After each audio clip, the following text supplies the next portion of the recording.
करके कार्यक्रम को आगे बढ़ाएं। श्री विनायक सिंह जी बाल विकास एजुकेशन के अध्यक्ष हैं और ग्राम प्रधान पद के भावी उम्मीदवार, ग्राम पंचायत साड़ेपुर से ग्राम प्रधान पद के भावी उम्मीदवार हैं।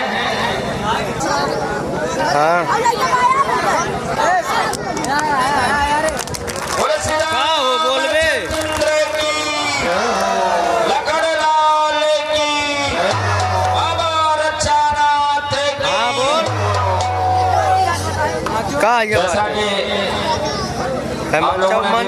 मंचवा पे श्री विनायक सिंह जी के द्वारा फीता काट करके कार्यक्रम को आगे खड़ा बाटे बढ़ाया जा रहा है, तो हम उनसे क्या करें, आग्रह करेंगे कि कम समय लेते हुए अपनी बात को रखें। श्री विनायक सिंह जी इस आदर्श रामलीला समिति साड़ेपुर की टीम माननीय बाल मुकुंद मिश्रा जी, विजय प्रकाश मिश्रा जी, श्री जगदम्बा मिश्रा जी, लालजी सिंह और माननीय इंदल सिंह जी का स्वागत एवं अभिवादन करते हुए यहाँ पर उपस्थित बड़े बुजुर्ग, बड़े भाई, हमारे साथ आए हुए अभिभावकगण, युवा साथी, आप सभी लोगों का सादर अभिवादन, आप सब लोगों का अभिनंदन वंदन करते हैं। बहुत ही खुशी और बहुत ही गौरव का पल है। आज पुनः विगत वर्ष की भांति इस वर्ष भी हमारे गांव के सभी वरिष्ठ जन मिल करके रामलीला का आयोजन करके हमारे बीच सभी दर्शकों का मार्गदर्शन कर रहे हैं।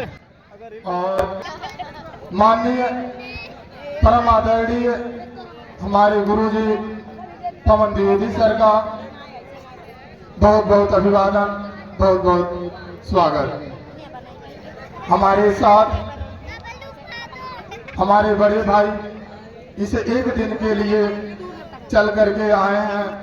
इस घड़ी के लिए माननीय श्री सरवन सिंह जी और हमारे भाई सर्वेश सिंह जी और हमारे परम आदरणीय सूरज मधेसिया जी, आप सभी लोगों का तहे दिल से शुक्रगुजार। बहुत ही अच्छी, बहुत ही तैयारियों के साथ इस मंच का संचालन सभी कलाकारों के माध्यम से किया जा रहा है, जो कि देखेंगे बहुत ही सराहनीय, बहुत ही काबिले तारीफ है। आपके सामने जो कलाकार अपनी कला का प्रस्तुति करते हैं, उसके पहले वो 2-2 महीने से रात दिन जाग करके अपनी तैयारियां करते हैं। जैसे हम देखें एक दिन रात में आ रहे थे तो सभी कलाकार इसी एक दिन के 1 मिनट के क्षण के लिए इसी की तैयारी पूरी रात प्रैक्टिस में लगे थे। तो उनका मनोबल आप सभी प्रिय दर्शकों, आप सभी अभिभावकों से ही बढ़ता है। यदि आप जितना ही उनका मनोबल बढ़ाएंगे वो उतना ही अच्छा प्रदर्शन कर पाएंगे। और आपका हमेशा से प्रथम कर्तव्य है कि आप उनके कामों को सबसे पहले सराहें, क्योंकि इस मंच पर आने से पहले वह रात दिन एक करके हमारा जो प्रथम कर्तव्य है उसको निभाते हुए ही हमें आगे बढ़ना होगा। तो शिक्षा, आप देखेंगे हमारे साथ में हमारे युवा साथी, हमारे अभिभावकगण के हाथ में पोस्टर है। जिसका हम आपको थोड़ा सा तात्पर्य समझाते हैं। देखेंगे सबसे पहला शिक्षा किसी के भी जिंदगी का प्रथम अध्याय होता है एजुकेशन, शिक्षा। यदि आपके जिंदगी में आपके निर्माण में शिक्षा का स्थान होगा तो यह समझिए आपका बहुत ही आगे चल करके उत्थान होने वाला है। यदि आप शिक्षा से दूर गए तो यह समझिएगा कि आप अपने भविष्य निर्माण से दूर हो रहे हैं। तो प्रिय दर्शकों, प्रिय अभिभावक, अगर यदि कोई राजा अपने उन्हीं स्थान तक पूजा जाता है जहां तक का उसका साम्राज्य, उसका राज्य फैला होता है, लेकिन शिक्षा से संपन्न व्यक्ति वह पूरी दुनिया में नाम रोशन करता है और मरने के बाद भी वह पूजा जाता है। जैसे फॉर एग्जाम्पल यदि आपको बता दें तो Albert Einstein, Thomas Alva Edison, doctor Bhimrao Ambedkar, Rabindranath Tagore, Subhash Chandra Bose, Mahatma Gandhi, ऐसे आपको अनेकों उदाहरण मिल जाएंगे जो कि पैसे से धनी तो नहीं थे पर ये सभी लोग शिक्षा के धनी थे। तो शिक्षा हमारे जिंदगी का प्रथम उद्देश्य होना चाहिए। यदि हमारी जिंदगी में शिक्षा है तो समझिए सब कुछ है। उसके बाद देखें कि एक साल में हमारे पूरे गांव का 1,50,00,000 रुपए हिस्सा होता है।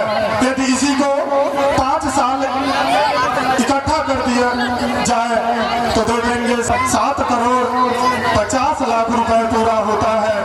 तो 5 साल का पैसा 7,50,00,000 रुपए कहाँ जाता है? यह यदि आप जागरूक होंगे, शिक्षित होंगे तो यह समझिए कि आप उसको अधिकार अपना मांग लेंगे। क्योंकि यदि आप शिक्षित होंगे तभी आप अपने अधिकार को मांग पाएंगे। तो हमें उसे 7,50,00,000 का हिसाब चाहिए, क्योंकि हम विपक्ष हैं। तो विपक्ष का पहला कर्तव्य है कि जो भी पक्ष में बैठा हो, जो भी समाज का नेतृत्व करता हो, उसको जवाब देना होता है। क्योंकि विपक्ष इन सभी मुद्दों को आगे बढ़ा करके और सभी जनता के सामने रखता है। तो प्रिय दर्शकों, बड़े बुजुर्ग, प्रिय साथियों, इस प्रकार से शोषण के कई माध्यम होते हैं। जैसे देखेंगे मनरेगा से कैसे कैसे कर करके पैसा निकाल लिया जाता है, जो कि वह आपके और हक और हिस्से का होता है, वह किसी न किसी के शोषण का शिकार हो जाता है। आपसे हाथ जोड़कर निवेदन है कि आपके आंचल में आपके बच्चे का और आपके गांव का भविष्य पलेगा।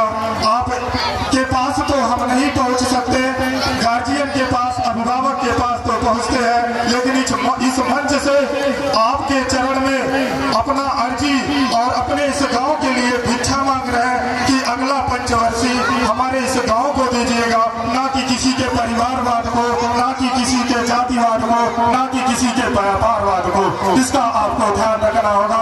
मेरी माँ बहने, युवा साथी, बड़े बुजुर्ग, आप सभी लोगों से हमारा करबद्ध प्रार्थना है, विनम्र निवेदन है कि अगले आने वाला समय में इस गांव का पालन पोषण और इस गांव का चुस्त दुरुस्त करने वाले को चुनिएगा, ना कि जाति जाति में फूट डालने वाला। क्योंकि लोग बैठ करके जातियों में ऊंची जाति को नीची जाति का बता करके, जातियों में भेद बता करके वह आपके हक और हिस्से को मार जाते हैं नीचे और हमें यह पता ही नहीं चलता है।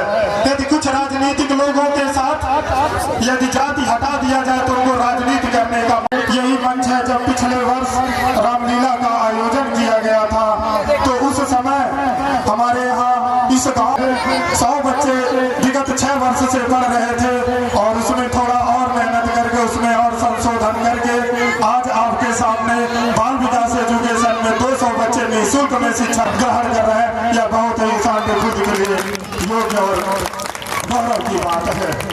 यदि आप और हमारे जहन से शोषण का बदबू दूर हो जाए तो हमारे बच्चों का भविष्य संवर जाएगा। और आपको इस बात को ध्यान में रखते हुए अगले चुनाव का निर्माण का ध्यान रखते हुए अपने मुखिया का चयन करना होगा, क्योंकि हम इस मंच को राजनीतिक मंच ना बनाते हुए फिर भी हम आपको स्पष्ट करके बताना चाहते हैं, क्योंकि मंच जागरूकता का मंच होता है। एक कहावत है कि कान में भरने से अच्छा है कि सामने से कह देना। तो कान में भरने वालों से सावधान रहिएगा, जाति के खिलाफ भरने वालों से सावधान रहिएगा कि हमें यह बताइए कि हमें आप वोट क्यों दें, तो उससे पूछिएगा जाति हटा के बात करो, उसके बाद जो कहोगे हम सारी बातें मानने के लिए तैयार हैं, क्योंकि कोई एक जाति का निर्माण एक ही व्यक्ति नहीं करता। हर एक जाति में अच्छे लोग होते हैं, हर एक जाति में बुरे लोग होते हैं। एक के अच्छे होने से पूरी जाति बेकार नहीं होती और एक के बुरे होने से पूरी जाति बेकार नहीं होती। तो आपसे निवेदन है, बहुत ज्यादा समय न लगाते हुए, बहुत ज्यादा आपको इंतजार न करवाते हुए हम अपनी बातें समाप्त करेंगे।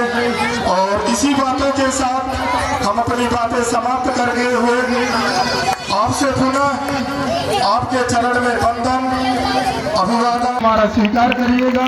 बहुत बहुत धन्यवाद। Thank you so much. जय हिंद, जय यूपी, जय श्री कृष्णा।